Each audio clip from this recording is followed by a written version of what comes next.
কলকাতার তাজ সিটি সেন্টারে national education forum বা এনইএফ এর উদ্যোগে আয়োজিত হল ৩টি জাতীয় পর্যায়ের অনুষ্ঠান: Bharat Ratna Gaurav award ২০২৬, empowering school leadership summit ২০২৬ এবং ন্যাশনাল এডুকেশন ইনভেস্টর্স সামিট ২০২৬। অনুষ্ঠানে উপস্থিত ছিলেন বিশিষ্ট রাজনীতিবিদ Pradeep Gandhi, NRS medical college ও হাসপাতালের অতিরিক্ত মেডিকেল সুপারিনটেন্ডেন্ট ডাঃ শর্মিলা মৌলিক এবং যুক্তরাজ্য প্রবাসী চিকিৎসক ও সঙ্গীতশিল্পী ডাঃ রজত শুভ্র ব্যানার্জি। এদিন শিক্ষা, স্বাস্থ্য, সমাজসেবা ও জাতি গঠনে বিশেষ অবদানের জন্য একাধিক বিশিষ্ট ব্যক্তিত্বকে ভারতরত্ন গৌরব অ্যাওয়ার্ডে সম্মানিত করা হয়। পাশাপাশি দেশের বিভিন্ন প্রান্তের শিক্ষাবিদ ও শিক্ষা উদ্যোক্তারা ভবিষ্যতের শিক্ষা ব্যবস্থা, নেতৃত্ব বিকাশ এবং শিক্ষাক্ষেত্রে বিনিয়োগ নিয়ে গুরুত্বপূর্ণ আলোচনা করেন। বিশেষভাবে প্রশংসিত হয় অন্নপূর্ণা প্রযোগশালার মাই নেশন, মাই রেসপন্সিবিলিটি এবং লিটল লিডার্স ল্যাবরেটরি উদ্যোগ। অনুষ্ঠানে উপস্থিত অতিথিদের মতে, মানসম্মত শিক্ষা ও দক্ষ নেতৃত্বই উন্নত ভারতের ভিত্তি গড়ে তুলতে গুরুত্বপূর্ণ ভূমিকা পালন করে।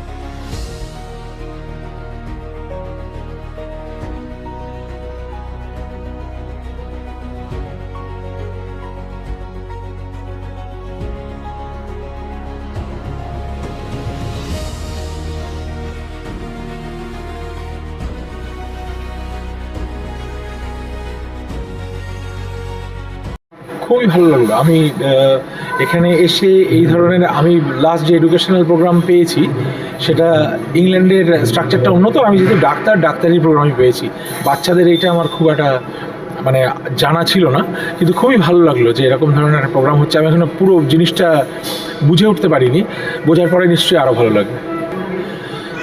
দেখুন, যে কোনো সম্মানই সম্বন্ধে তো কিছু বলার নেই। সম্মান ইজ অলওয়েজ সম্মান পেলে মানুষের ভালোই লাগে, তখন একটু মনে একটু উত্তেজনা আসে যে আরেকটুখানি কিছু করি, সম্মানের জন্য নয়, কিছু করলে অ্যাটলিস্ট লোকে বুঝতে পারছে।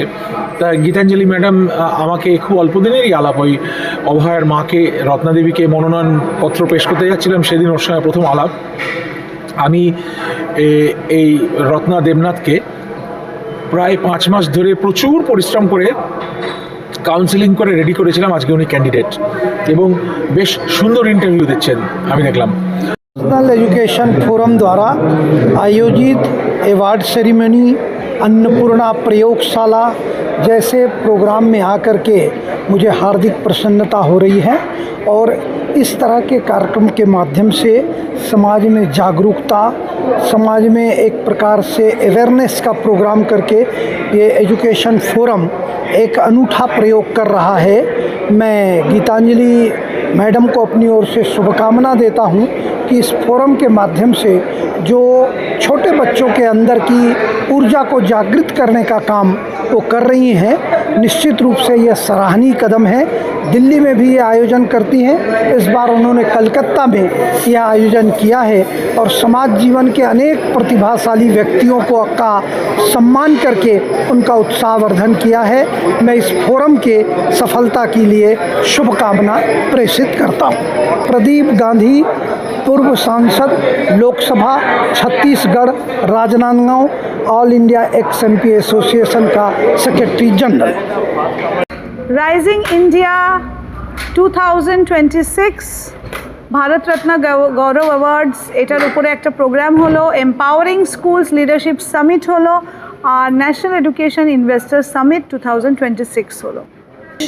উদ্দেশ্য হলো স্কুলসদেরকে এম্পাওয়ার করা, স্কুলসরা যেভাবে পড়াচ্ছে তাদেরকে একটা নতুন পদ্ধতি, যেটা আপনারা জানেন যে अन्नपूर्णा प्रयोगशाला, माई नेशन माई रेसपन्सिबिलिटी, आमार देश आमार दायित्व, এই পুরো বিষয়টাকে জেলার স্কুলসের মধ্যে আমরা ছড়িয়ে দিয়েছি আজকে, যাতে ওরা নিজেদের স্কুলসগুলোকে এম্পাওয়ার করে। বেশিরভাগই আমাদের এই স্কুলসগুলোর এই কনসেপ্টসগুলোর low cost high impact and zero cost high impact model, যেখানে একদম মানে জেলার মানে একদম ইন্টেরিয়ারের স্কুলস থেকে আরম্ভ করে এলিট স্কুলস সবাই এই প্রয়োগশালাকে ইউজ করতে পারবে আর আমাদের বাচ্চারা এটাতে উপকৃত হতে পারবে। সমাজের কাছে বার্তা হলো, এডুকেশন দিয়ে যে ধরনের সমাজ আমরা দেখতে চাইছি সেই ধরনের সমাজ গড়ার শুরুটা কিন্তু একদম গোড়া থেকে শুরু করতে হবে, আর এই গোড়া থেকে কাজ কিন্তু আমরা শুরু করে দিয়েছি। 2045 কিংবা 2047 বিকশিত ভারত যে